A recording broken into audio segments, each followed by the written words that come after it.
وعلیکم السلام ورحمت الله وبرکاتہ.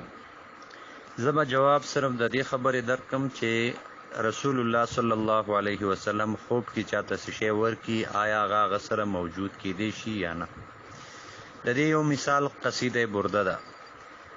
علامه دمیاتی علامه بصیری رحمه الله چا چې د قصیده برده لیکله مولاي صل وسلم دائما ابدا على حبيبك خير الخلق كلهم الحمد لله منشي الخلق من عدمي ثم الصلاة على المختار في القدم. دا اشعار چې چا لیکلي دي علامه بصیری رحمه الله د واقعیا ده. د فالج وهله او د شاعر او همیشه به اشعار ویلي د بادشاہانو د پاره داغي صفات به بیانول او غینه به پاغي صفات تو بیانولو کې هغه ته مزدوري ملاویدل او دغه ذریعہ معاش. نو چې کله فالج والو نه پس د ځان سره سوچ وکړو چې یاره ټول عمر د بادشاہانو د پاره اشعار لیکلي دي او اشعار ویلي دي او کچره قیامت پر ورځ رسول الله صلی الله علیه وسلم پوښتنه وکړي نو بیا به ته د اشعارو چې تا ما لپاره څه کړي نو څه جواب به ورکړي. نو هم په دې سوچ کې د اشعار لا لیکلي نو خو ذهن کې صرف خاکه تیاره کړله د اشعارو. هم په دې شپه چې کله وده شو نو خوب کې رسول الله صلی الله علیه وسلم ورته په خوب کې راغی. ورته یې بصیري څنګه چل زما د پاره د اشعار لیکلي دي کنه دي لیکلي دې د الله رسول او اراده مې کړې د خاکه مې تیار کړې وې شابه راته شروع کړ. نو دا ورته شروع کړل او رسول الله صلی الله علیه وسلم ورته سر داسې ټیټ کړی دی او خپ ذوق او شوق سره یوري. کله چې د خپل د قصیده پوره کړله نو رسول الله صلی الله علیه وسلم په ولو مبارک باندې او صادر د برد ورته ویل کیږي د یمنی صادر ته برد ویل کیږي د سپینی لکيري شانتي کړي. پیغمبر علیه الصلاۃ والسلام په خوب کې د باندې دا صادر واچو او د څنګه راویښ شو د تهجد وخت او د باندې دا صادر د پاسه پروتو او د دنه د فالجم ختم شو او په خپل بیا روان شو. چې کله روان شو مسجد ته تهجد لتلو لپاره د شکریا ادا کولو نو مسجد کې د علاقې لوی شیخ الحدیث ورته په دروازه کې ولاړو.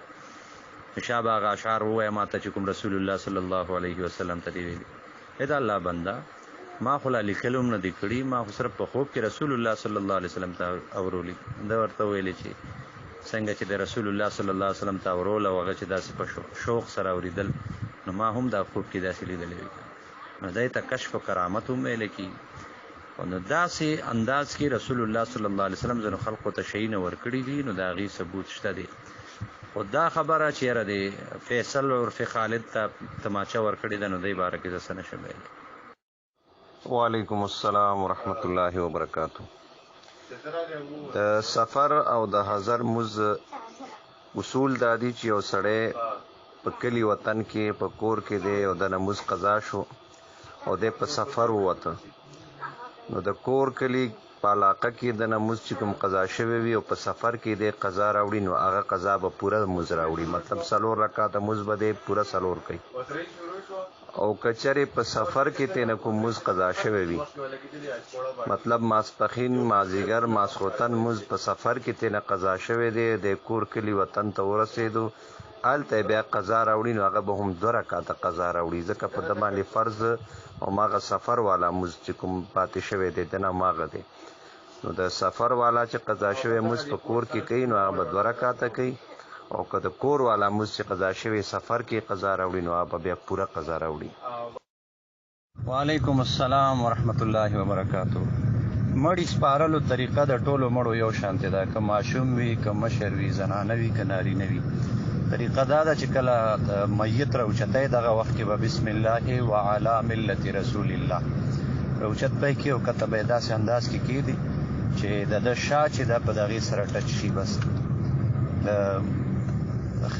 دا خی اوږه چې په ځمکه راشي چې ګسه اوږه یې شاتني دیوار سره داسې په خپله برابر راشي بس دغه طریقه ده. نور دا غونډې ښودل او دا اوچتول د دې څه ضرورت نشته دی. وعلیکم السلام ورحمت الله وبرکاتہ. حاجی صاحب د سونای چې قرض ورکړی ده نو هم سونا به واپس ورته ملاویږي او دې کې د سود اعتبار نشته دی خبره نشته دی قیمت ته سونې کوم پیسې چې د پاکستاني روپۍ د هغې کمی زیاتي له اعتبار نشته دی. یو توله سونه ورکړی ده نو په عوض کې یو توله سونه ورته میلاویږي، نیمه توله یې ورکړې ده نو نیمه توله ورته میلاویږي. په دې کې سود نشته دی، جایز دی. او دا لیکلي انداز کې مې هم درته سینډ کړی ده تفصیلي. وعلیکم السلام ورحمت الله وبرکاتو. چې د داسې مریض سره چې یوازې دی نشي پرېښودلی او داسې مسله وي نو بالکل صرف فرض دی وکړي، سنت دې پرېږدي د مجبورۍ د وجې نه، خو په دې پرېښودلو باندې د استغفار وکړي. او چې یو مز قضا شي او د بل مز کولو نه مخکې کول پکار وي، خو که هغه مز وکړي دویم ورپسې وخت چې مز وي هغه وکړي، هغې نه بعد درته رایاد شي نو د هغې پوره کولو نه وروسته دا قضا مونځ وکړي.